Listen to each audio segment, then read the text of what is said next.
Hello, everybody, and welcome to Nightcrawler release day. I've been looking forward to this. Especially after doing the Jubilee unboxing, I've been looking forward to coming back and doing another unboxing because that was really fun. And obviously, I've expanded out and started doing hero kit reviews. So this isn't necessarily new ground for me, but Nightcrawler is here. We are ready to unbox him, and let's just jump right into that.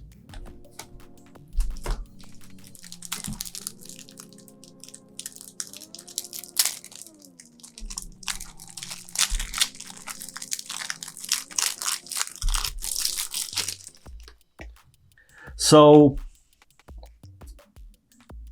I remember the announcement, and I've seen the episode of The Winning Hand where they previewed a card. Everything else I believe is going to be new to me. So it's even possible that we're going to see cards that I have seen before and I won't remember them. I certainly love this game, but I don't get too caught up in trying to look at spoilers or really thinking too hard about cards that are previewed before seeing them, before being able to play with them. So I know this is probably going to go long. Expect probably 30 to 40 minutes is entirely realistic for me. We're going to be taking some wild swings, making some claims, and I have to imagine that in 6 months, I will look back on this and go, oh man, I was so wrong on this, and I was so right on that, and I had a weird call there that ended up being accurate. But let's start off with the alter ego, Kurt Wagner, 3 recovery, mutant. Action, search your deck for a copy of Bamf, add it to your hand, limit once per round. So this is something I do know so we've got the Bamfs right here, which we will talk about in just a second. I guess I did know this too. This was told to me. I'm just going to get this out of the way because we're not going to, when I talk about these cards independently, it will be its own thing. I'm a little disappointed.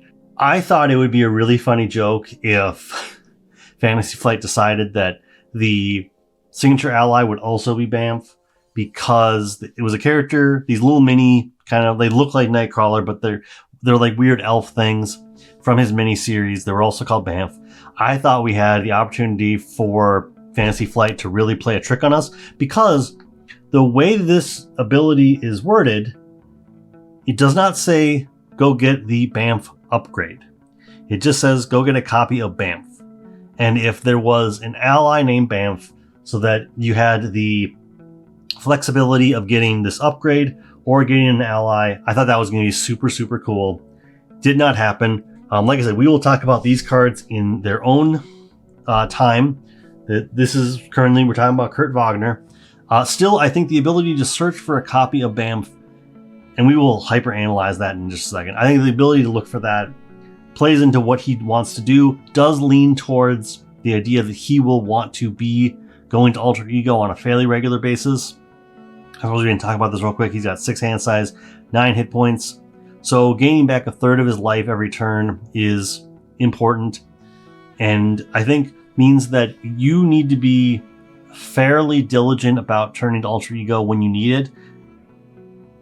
One, because there's ways that you can get intact in alter ego and you may not get, you need to go to alter ego with the intent of recovering that turn, not like attack, then turn to alter ego and I'll heal next time. Like, his life is low enough and he does not recover that much that I think you need to be at least a little vigilant about maintaining your health. All that to say, I think going to get Bamf, and we'll talk about Bamf in a second, really cool, really tells you what is important to him. We've got Nightcrawler. Oh, look at that guy. A hero with 2 thwart, 1 attack, 3 defense. X-Men traded with the ability Rapid Teleportation. Spend 1 resource of any type. Return a copy of Bamf from your discard pile to your hand. Once again, it is so important that Bamf is key to what he does, and I could have told you that before they even announced the character. Hand size is 5, hit points is 9. So, in my mind, Nightcrawler is a character that obviously, I think a lot of the X-Men, and I should really do a deep dive into this, have really felt like they are a body with a kit around them that really defines what they do. And Nightcrawler's entire both sides of his card just say you want a copy of Banff, you're always going to have a copy of Banff if you need it. And I think that that's important, and I think that that really does say that, like, he is a hero that is multiple pieces in a way that I mean, obviously there's someone like Iron Man right from the beginning. Every character, I think, to some extent has a certain amount of they want to build out. Nightcrawler is a character that wants to build out all the time. Like, he wants to just keep cards moving. I think that being that I believe we have 3 copies of Banff, like, you're going to want to be churning through them because you're just going to recur them. And I think that's really cool. And I don't know what that necessarily transitions to in terms of, like, other heroes, other games, like what kind of a strategy we're thinking of here. But right on the surface, that's what I'm seeing. I'm seeing a hero that wants you to just churn through your Banffs as much as possible. And we'll get into how you use Banffs as an economy in just a second when we kind of talk the rest of his kit. But overall, cool. I'm happy to have Nightcrawler. I think it's so cool, and I'm happy to move on to the next card. 7 minutes. Oh my gosh. Okay. So we'll go to Day Tripper real quick. A 2-cost ally, 2 thwart, 2 attack, 2 health. After Day Tripper enters play, search your deck and discard pile for a copy of Banff and attach it to an enemy. That's pretty cool. Deal 1 damage to each enemy with a copy of Banff attached. So, okay, this is Amanda Sefton. I couldn't remember if her superhero name was Day Tripper. Okay, so Amanda Sefton. Sorry, I didn't even put that in the right place. Perfectly fine choice for an ally. I wish that it was a Banff. That would have been funny to me, but overall, I think this is a cool card. I'm reminded of an episode of The Winning Hand, can't stop talking about them, where they talked about Red Dagger and how Red Dagger didn't really contribute to what Nightcrawler's doing. And so now when I look at allies, I think of it the same way. Does this ally add to what the hero is doing? And it does. And I think on the sidekick scale, this is not a sidekick ally. You do want to basically do her thing, chump block to get her back into your deck, recur her over and over again, because she's just going to add to what Nightcrawler's doing and not necessarily contribute a lot in the long term. So let's put a little bit of focus on Banff. We've already put so much focus on Banff, but let's really get into the nitty gritty of what it does. So it is a 0-cost upgrade attached to an enemy, max 1 per enemy. I do feel like, because obviously this is going to be an extra card in your hand quite a lot, I do think it is important to keep in mind the cost of other cards, because either this is going to help to pay for cards, or this is a card that you just need to ignore, and if it's something you naturally draw, it kind of doesn't count towards your hand. We'll kind of figure that out as we're going, what the economy of the Banff in terms of a card in your hand as a physical resource is. Attach an enemy, 1 per enemy. Hero interrupt defense. That's kind of cool. It's defense traded. When attached enemy attacks, discard this card. Declare Nightcrawler as the defender without exhausting him. So he's going to use that 3 defense. He's going to block for other people. I think the fact that he can put a Banff onto the villain, he can put a Banff onto a minion, and he does not exhaust to defend to use that 3 defense, that's really cool. And I think this is really cool design space. And obviously, you are going to be popping these onto things and discarding them all the time. You should be able to put a Banff onto something every turn, and I think that's really cool. I think that really displays his ability to teleport, to get in the way. Sometimes he gets in the way and dies, but that was just one time. Next up, okay, I'm familiar with this card. We've got Kurt's Chapel, a 1-cost support. Kurt Wagner gets +1 recover. So that 4 recover is stellar. Alter Ego response: when you make a basic recovery, exhaust Kurt's Chapel, and choose a player. That player draws a card. Okay, so kind of already dug into what Tony has said about this card and the kind of just design direction that Fantasy Flight is trying to apply now, where this is a card that helps in multiplayer. It makes the interactions between players a little bit more relevant, as that was, I'll say, if you play just the core set, it does feel like you're just kind of playing X number of players against a thing, and it's just wait for your turn, and there's not a lot of interaction. And I think Chimichanga Truck, Kurt's Chapel do add to the whole, like, we're going to have a little more interaction. When I use an Alter Ego ability, I'm going to heal 4, I'm going to give you an extra card. That's really cool. I like this. I like this card. I feel like it's going to kind of be one of those meat and potatoes cards where you're going to want it in play, but it's not going to be the card that you're necessarily going to go, I won because of Kurt's Chapel. You know, people that really min-max things are probably going to be able to say, well, I activated Kurt's Chapel 3 times, and those 3 extra cards have made a difference. But overall, to me, this is just a cool card to have. Oops. Do that. Okay. So we've got Kurt's Cutlass, a 2-cost upgrade weapon, counts as 2 restricted cards. Oh, cutlasses. So yeah, that makes sense. He's got both his swords at once. Nightcrawler gets +1 attack, +1 defense, and gains retaliate 1. That is nice. Oh my god, that means he has a 4 defense. I think I knew that already. I think that came up at some other point in another video. So maybe I did see this card and I just blanked on it. But that is awesome. So he can block for 4 and he can do unexhausted blocks. That's really cool. I'd have to go look at the rules for retaliate. I apologize. I need to look at the screen before I just start talking about a card. Okay, so I need to look at the rules for retaliate. Think this works in such a way that if you're in a 2-player game, you use Banff to become the declare a blocker. I think at that point, as long as you survive, I think retaliate goes off. If that's not how that works, then I do not appreciate the design thoughts here, but I'm pretty sure that's how that works. I will try to put that off to the side here, but wow, that's a really cool card. You get them coming and going. That is great. Next up, we've got Prehensile Tail, 1-cost upgrade. Prehensile Tail, superpower. You can control 1 additional upgrade with the restricted keyword. Cool, that makes sense. Exhaust Prehensile Tail, generate a wild resource for an event. Okay, we haven't gotten to his events yet, so hard to say how many he will naturally have.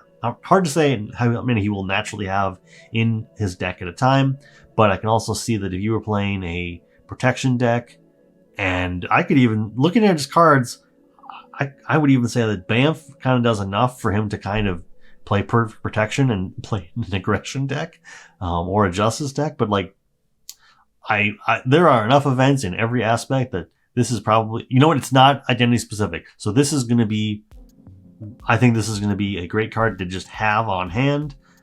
Nightcrawler seems like he's going to want to play events, and he's not going to spend his energy on upgrades because the upgrades are free. Next up, we have, 2 copies. How many copies of this? We have 2 copies of Port and Punch, a 2-cost event, attack superpower, hero action attack, deal 3 damage to an enemy, deal 3 damage to each enemy with a Banff attached. That is so much fun. So this should deal 6 damage across 1 or 2 bodies easily every turn, or easily when you use it, not every turn. This just returns to your hand every turn, and you can just, it's its own Banff. Actually, that would have been really interesting if they gave like the Banff trait, so you could just go get a Banff card. I think that would be so broken. But I love that idea. I should be a designer, and then they can fire me. So Port and Punch, I think, is a really cool card. I think at 2 cost. Yeah, no, I like this. It's thematic. I think somebody who's coming to the game and just knows about Nightcrawler is going to be able to look at this card and instantly understand what's going on. I like this card. Next up, we have Tally Ho. A 1-cost event, defense superpower. Hero response, after a Banff makes Nightcrawler the defender of an attack, return that copy of Banff to your hand, deal 3 damage to the attacking enemy. After he becomes the defender, return it to your hand, deal 3 damage to the attacking enemy. So, sequencing has me spiraling right now. So does that mean that if I become the blocker, before the villain deals damage, I return the Banff to my hand and deal 3 damage? So I could stop the villain, or if it's a minion, you just all out kill the minion before they have a chance to hit you. I mean, you're already blocking for 3 or 4, so you probably, against a minion, you're definitely taking it out with this. Against the villain, you might put, I don't know. I would not advise pushing them to the next stage because normally villains get scarier, but this is I am going to have to look into this card and not in the time it's going to take me to edit this video, but I'm going to be putting some thought into the sequencing of this card because that is wild. I love it. We have Scout Head, which I'm pretty sure is his... Yep, okay, this is his thwart thing. So 1 cost event, Scout Ahead, superpower thwart, hero action, thwart, remove 3 threat from a scheme. You may discard a copy of BAMF from your hand, which you'll probably have the option to have, to remove 3 threat from another scheme. That's pretty cool.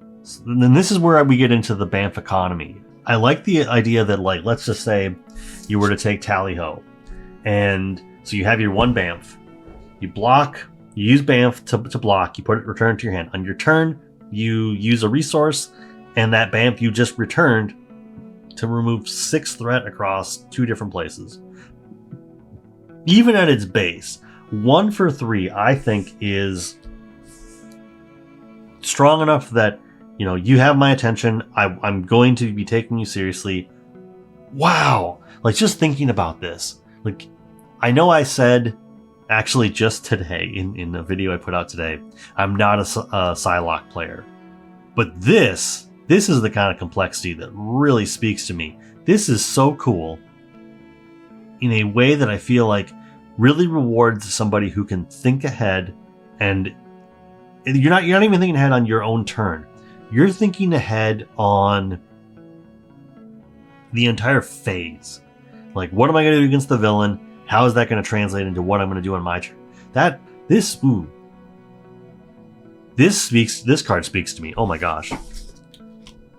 Okay, then we have 2 more single cards. We have Teleport Drop. I remember this card.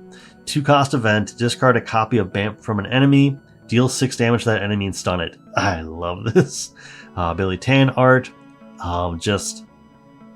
Yeah, this is great. I mean, it is technically 3 resources to deal 8 damage and stun, because you are taking a BAMF from your hand, putting it onto an enemy.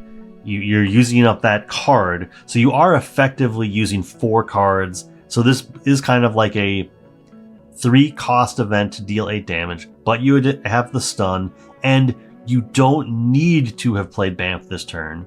You don't need to have said, I'm going to use BAMF specifically for Teleport Drop, but it is just, you know, icing on top. Cool card, very thematic, and you know, the art really gets to the point of what this card is doing. And last card in the kit, Port Away, 0 cost event, superpower. Discard a copy of BAMF from your hand, change forms, and ready your identity. Cool.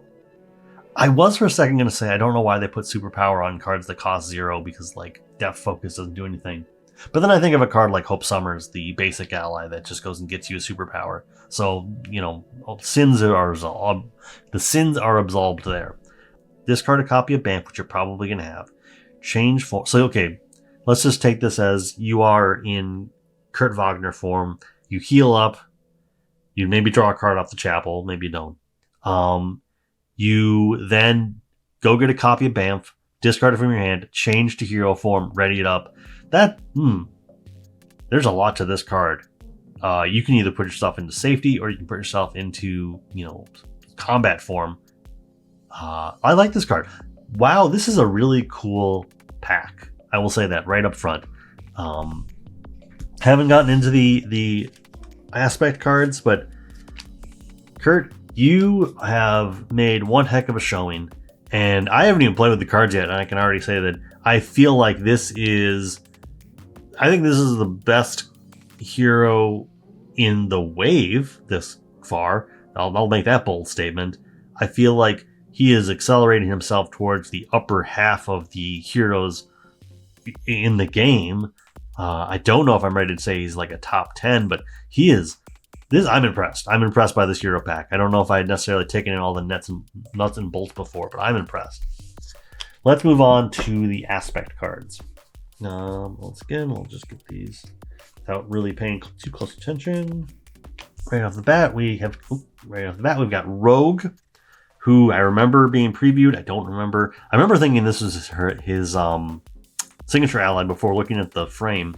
So 4-cost ally, 2 thwart, 2 attack, 3 health, X-Men traded, action, deal 1 damage to a friendly character until the end of the round. X-Men.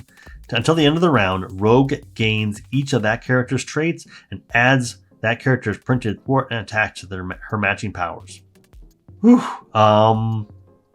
Boy, in multiplayer, being able to like deal 1 damage to a hero card and take on all their like traits, like just as an example, I have this on my brain just because of like doing the Juggernaut thing with Thor, but like just adding Thor's attack, which is usually going to be 3, to Rogue at the price of 1 damage to Thor, who's already got a bunch of health, so she can attack for 5. Like, obviously you're in a game with Thor and you had to pay 4 to get this out, but like I can see scenarios where in multiplayer this is going to be like a really fun card to just once again add that interaction between players. And in solo, I just see this as like once again a great way to take a hero that you want to basically this is a 3 health ally that's just represents a ready almost.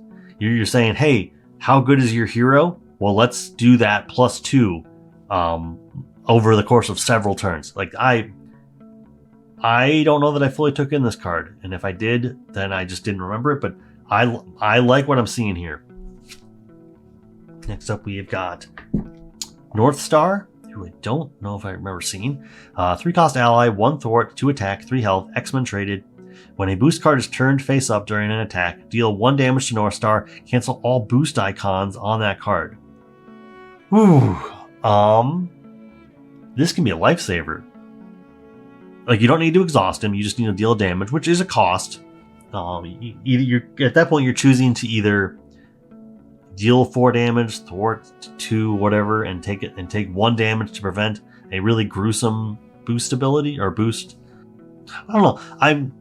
This is probably better than I'm letting on, because it probably just is. I mean, canceling boost icons is always good, and if you can cancel 3, that's great. Yeah, I like this card. I just don't know if it really moves the needle much for me, and there's probably players who are looking at it right now being like, I want this card. Give this card to me. Let me buy this pack.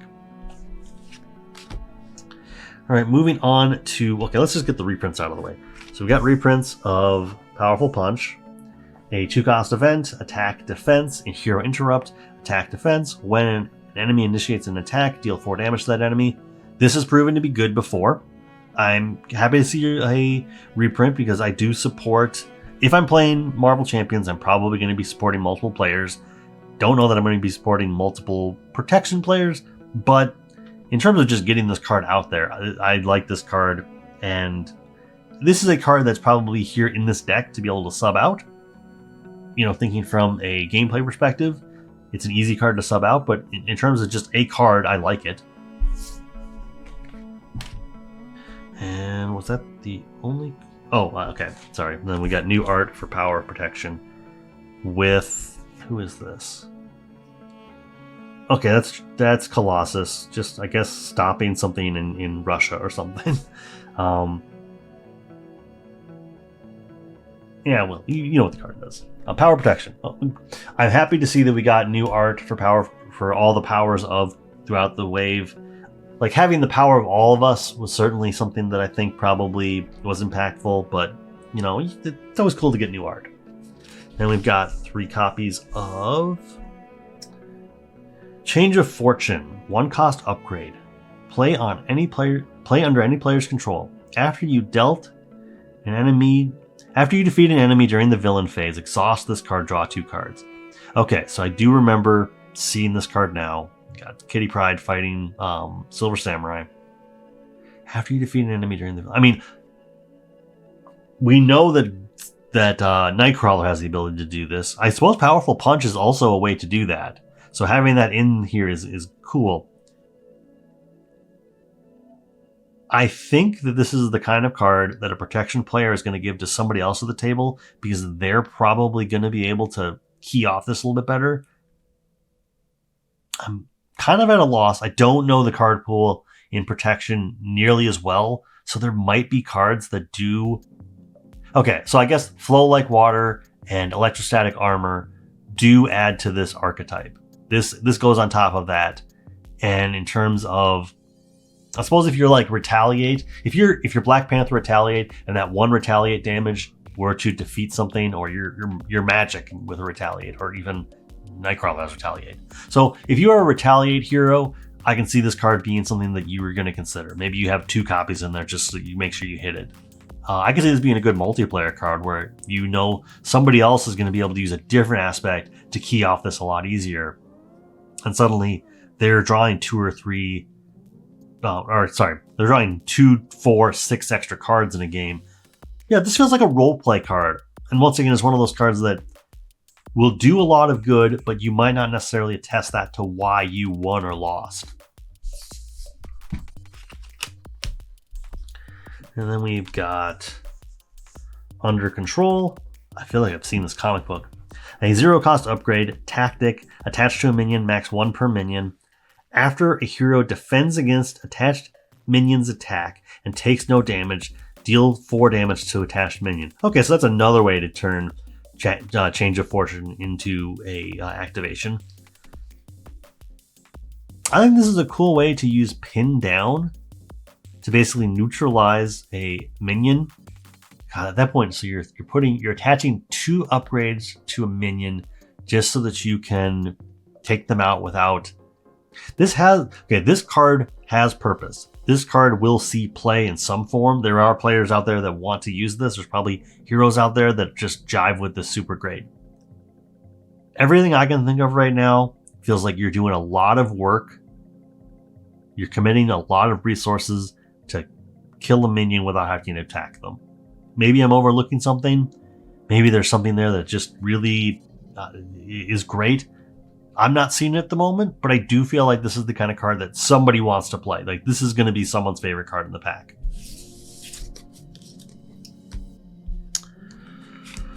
Oh boy, oh boy, oh boy. Okay, Come At Me Bub. Love the name of this. I know I've seen this art. Oh yeah, somebody sent this to me. Okay, yeah, so I know this card. 0-cost event, Tactic. Hero action, discard cards from the encounter deck until you discard a minion. Ooh, Thor loves this already. Tell me more. Put that minion into play, engage with you, heal 3 damage from your identity, and give your identity a tough status. Oh my gosh. Oh my gosh, I would have loved this card. Oh gosh. So, okay. This would have been a difference maker against the Marauders. This would have been a card that I think I would have wanted when I just played Juggernaut last week. Yeah, I love this card. In other places where you're playing protection, you can pull a minion. Maybe you're completely in the position to really take advantage of this, but just healing 3 damage, that is a recovery for some heroes, and gaining a tough status. This is like taking 2 turns in a row. Like, you just get to basically do a basic recovery for most heroes. Maybe it's not like if you're Deadpool, it's not a full heal, obviously, but like for most heroes, recovery of 3 or 4 is their baseline. So this is like a basic recovery plus a tough status. Wow. Oh my gosh. This is like, I love this card. Oh my gosh.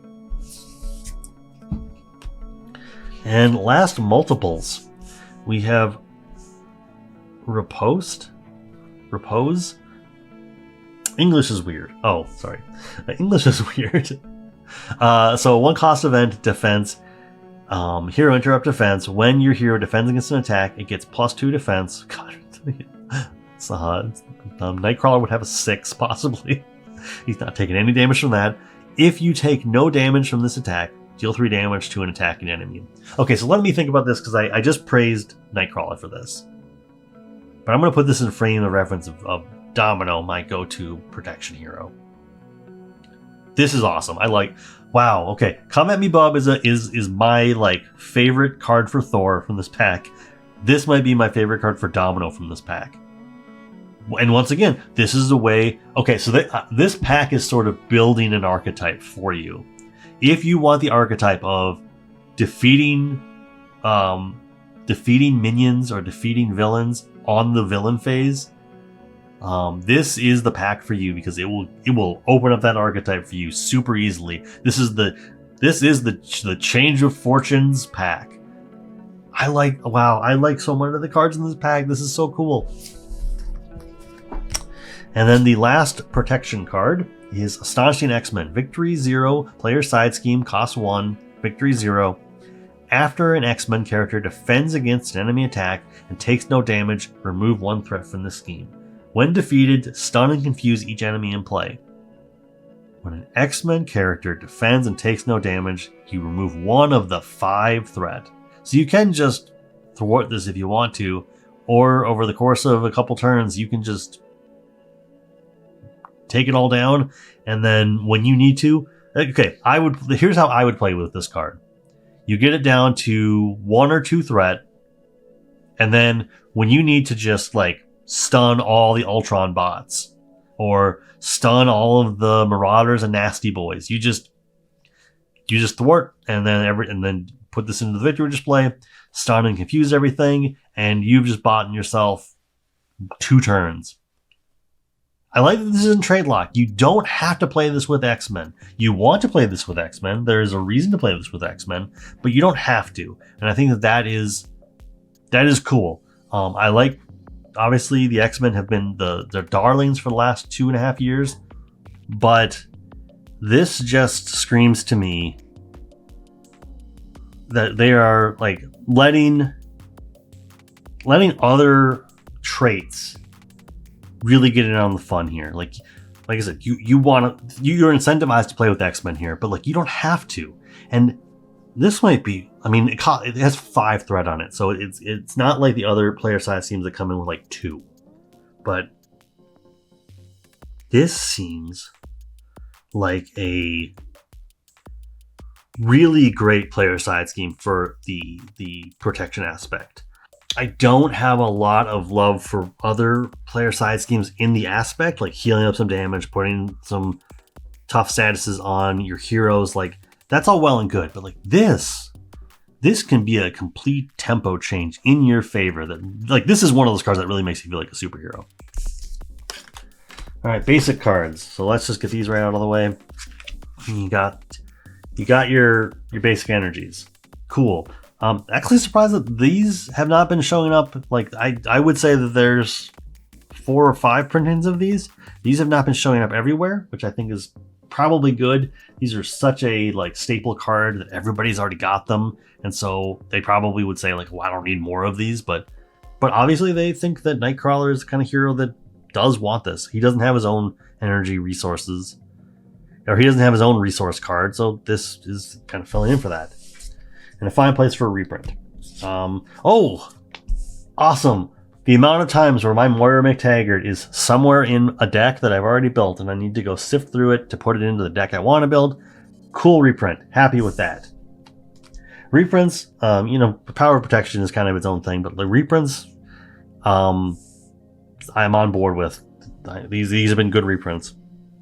So our last basic card, I suppose we've got aspect cards at the back of the pack, but we have Gambit, Remy LeBeau, 3 cost ally with 3 health, and has X thwart, X attack.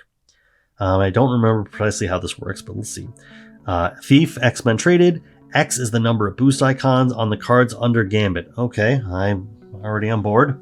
Response: After Gambit enters play, look at the top 3 cards of the encounter deck and tuck 1 under him so that only the boost field is visible. Okay, so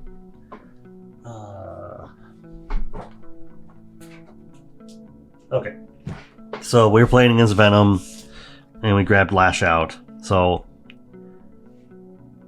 he's gonna sit like that. So maybe not the best card you could have picked, especially in Venom, but maybe I hit my head before I looked at the cards. But so he's got a 1 thwart, 1 attack. It's whatever. Either way, cool.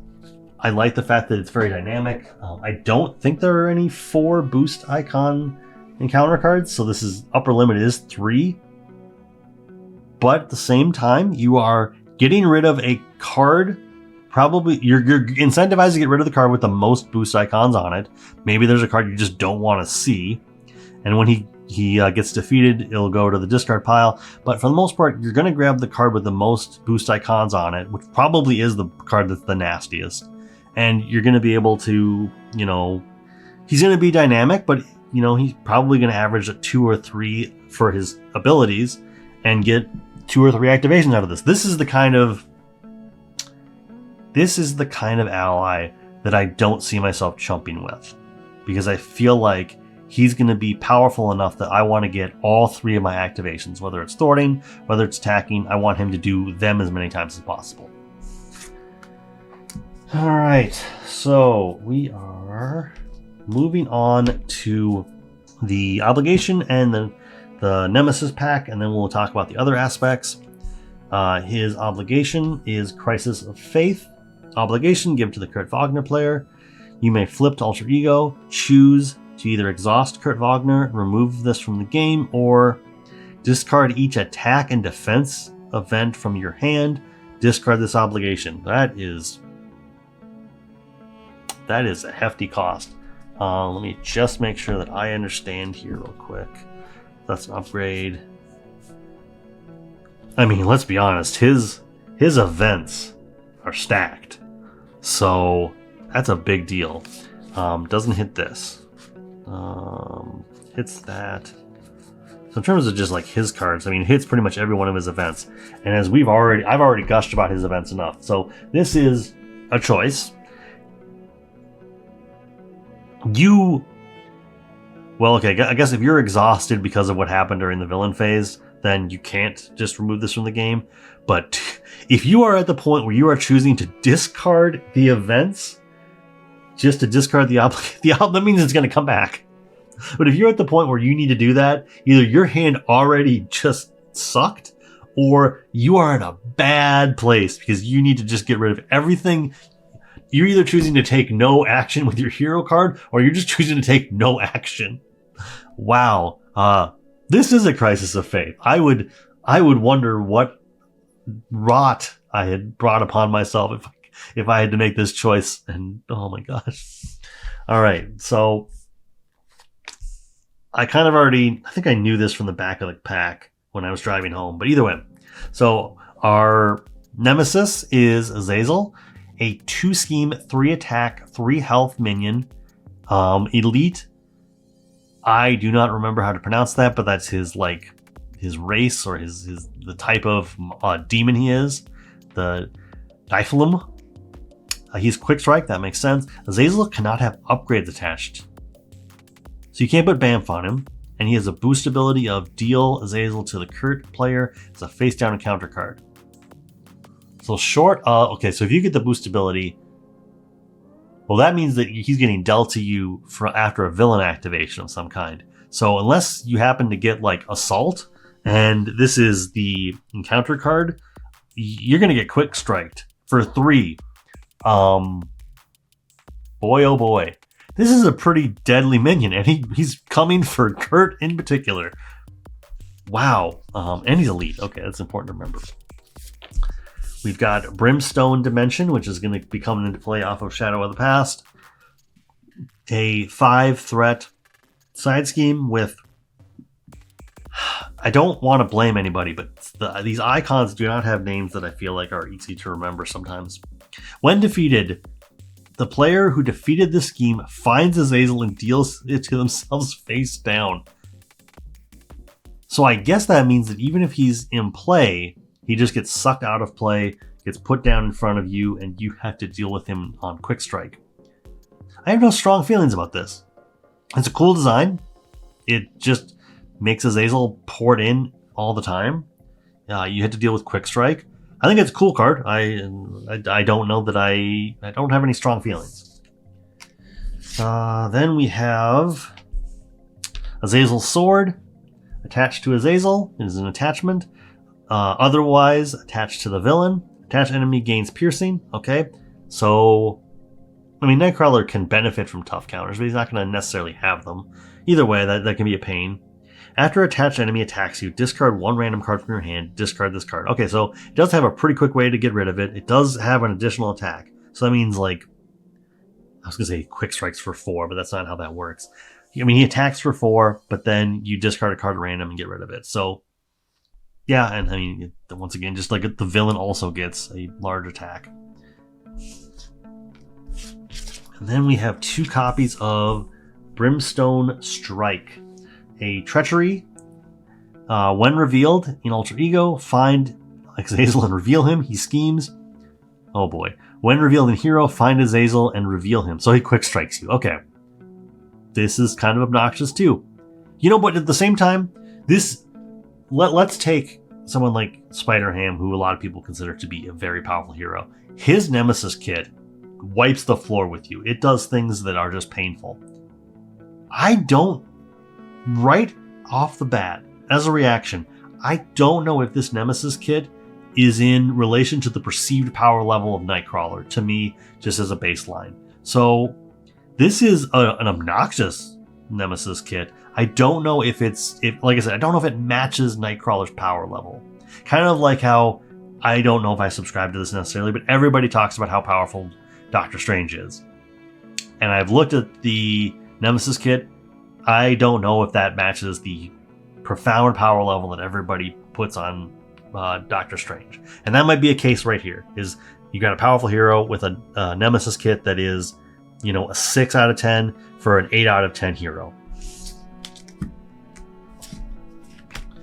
All right, moving on to the back of the pack. Oh, sorry. I forgot. Okay, yep, so we've got those guys. Okay, so we've got just 2 cards. 2 different cards with 3 cards apiece. So we've got Combined Forces, a 1-cost event alliance. That seems weird, but I suppose they probably put alliance because this is going to be one of those, both traits. Okay, 1-cost alliance is just right off the bat kind of seems weird. I suppose if your friend wants to pay the 1, you just have the card. Combined Forces, 1-cost event, alliance, attack action, exhaust an X-Force character and an X-Men character. Defeat a non-elite minion. That is pretty straightforward. So it's not a bunch of damage. I thought it was going to be combined damage, but it's just defeat a non-elite minion. That seems pretty cool. I like that. That's just straight to the point.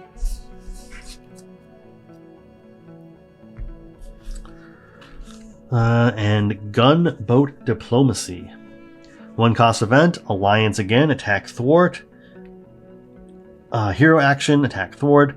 Exhaust an X-Force character and an X-Men character. Remove X threat from among schemes in play and deal X damage among enemies in play, where X is the combined thwart of the 2 exhausted characters. Huh. I don't know how I feel about this card. I like the fact that it is double duty. I like that it removes threat and it deals damage, and it's all spread. So you don't have to say, I have a combined thwart of 6, and I'm kind of like overkilling a minion while clearing out a scheme. And even then, if you're clearing 6 threat, either you're in a really bad position or you're over committing to. If this could only hit 1 scheme and 1 enemy, you could be over committing to either of those 2 options. But because this is spread out, you can maximize this. I like this card. I like this card enough that I even feel like if I was an Avenger character playing with an X-Men hero at the table and an X-Force hero at the table, I would feel pretty confident that I will supply the card and the resource. You guys just pick your best cards to just go to town with. I suppose you are exhausting the character, so you're losing an activation from them. But either way, I think this is a nuanced card that I like this card. Happy to see it. Alright, we've got the Crazy Gang. So it is a 6-card modular encounter set with 1 side scheme, and then we're going to have 5 minions. Okay, so with the Crazy Gang. Oh, I'm sorry. Okay, so the Crazy Gang side scheme. Forced response: after a non-elite minion schemes against a player, deal that minion to that player as a face-down encounter card. Then, if there's more than one player in the game, pass the face-down encounter card to the next player. After a non-elite minion schemes against a player, deal that minion to a player as a face. Then, okay, so you're gonna have a non-elite minion. It's going to scheme against you. Then it's going to go face down to you. And then you're going to push it to the next player. So this seems like a card that you want to get rid of right away. Because if you have multiple players who are in alter ego at the same time, this is just them scheming a bunch. Huh. Yeah. This has 2 threat for player and has an acceleration icon on it. Yeah, I would get rid of this very quickly because this feels like this is just going to end games. This is going to end scenarios so quickly if you just let it sit there. We've got Queen of Hearts, a minion, 0 scheme, 1 attack, 4 health, criminal queen. She's a queen. When revealed, search the encounter deck and discard pile for the Crazy Gang side scheme and reveal it. Come on. If it's already in play, deal yourself a face-down encounter card. Oof with their heads. Off with his head. Wow, that's so rude. I do not enjoy that. We've got Jester. Okay. Oh, these aren't... Oh, there is another thing. Okay. They've balanced... Okay, real quick, just because I noticed this. They've balanced this out. All the minions scheme for 0 in this kit. So that actually contextually changes this a little bit, but at the same time, I would still say get the side scheme off the field. So 0, a Jester, unique minion, 5 health, criminal, 0 scheme, 1 attack. When revealed, you are confused. If you're already confused, discard a support you control. I think these are Excalibur villains. I don't know anything about these people, but I do not like them. This seems very invasive to my game plan. Tweedledope. A minion, 0 scheme, 2 attack, brute criminal, so add another brute to the game. 6 health, when revealed, you are stunned. If you are already stunned, discard an upgrade you control. This gang is just messing with everything. That is so rude. He's got a boost ability. Is the boost ability just to do his when revealed ability? That's weird. Get Fantasy Flight on the line. Executioner. Minion, 0 scheme, 2 attack, 4 health, criminal. When revealed, Executioner attacks the friendly character with the least remaining hit points. If this attack defeats an ally, remove that ally from the game. That is thematic. It's like the Grim Reaper coming and just taking out a minion. And the last card in all of this, thank you for sitting through all this, is Off with His Head. A Treachery. When revealed, each minion activates against the player it is engaged with. If no minion activates this way, discard cards from the top of the encounter deck until a minion is discarded and reveal that minion. When revealed, each minion activates against the player it is engaged with. If no minions activated this way, discard cards from the top of the... Okay. So this just means each minion that is engaged with somebody activates. This was word soup to me for a second there. What I'm learning from the Crazy Gang is just get the Crazy Gang off the battlefield off the table as soon as possible. It's in your best interest to get rid of them as soon as possible because they are going to be obnoxious. This card in like a hood scenario would just be, oh my gosh, I don't want to even think about what that would be like against the hood. But overall, that's it. That's all the cards. So the Crazy Gang, I think, is the power level that matches Nightcrawler. But overall, that is the Nightcrawler pack. I think it is a great pack. I think that if you like the character, you should go and get it. If you just like powerful heroes, this might be the hero for you. I cannot wait to basically sleeve him up and start playing some games with him. But until then, thank you for sitting through all this, because this went on even longer than I was expecting. But I think it's well worth it because this is a strong hero. Support me in whatever way you can.